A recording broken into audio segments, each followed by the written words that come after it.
My name is Tebogo Lerole, chairman of Mzansi Act NOW.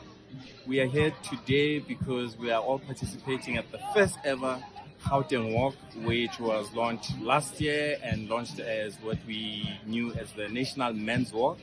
But because of the fact that, one, there was no inclusivity of women and all other genders, we then renamed the program into the Gauteng Walk, and we've extended this program into all other provinces, meaning all 9 provinces will have different walks: the KwaZulu-Natal Walk, the Eastern Cape Walk, and so on, come 2026.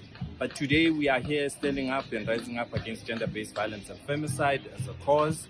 We are rising up against men's health. We are also rising up against mental wellness and championing for safer spaces and the recreation of safe spaces. And we have lovely South Africans or Gautengers who have decided to join us today, and I'm part of them as much as one of the organizers, but I'm also here to participate.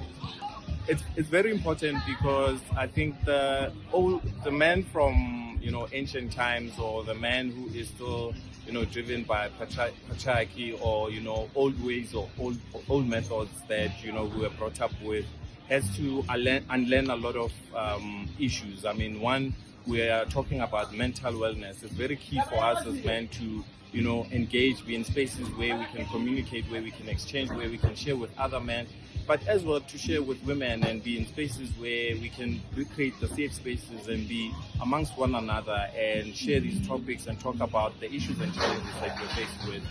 When we speak about men, we speak about violence. There's so much violence amongst ourselves. Before we even get to GBVF and affecting other genders, anything that says man is always prone to being violent. And what we are trying to share as a message is to recreate that, peace, that harmony, that calmness amongst our spaces, and the idea to say, we can all coexist in these spaces as families, because I think one of the agendas that we also have that's missing amongst us as men is, children growing up without fathers. We've got so many young kids who are fatherless.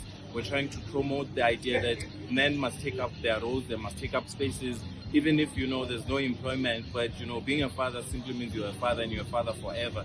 So remain within your space, still look after your children, still look after even the kids that are growing up within our spaces. But we also want to send an extension or an invitation to younger boys as well, because the faster we start grooming them at this period, the much more easier we can assist them to understand and learn the ways of cohabiting with everyone else in this world.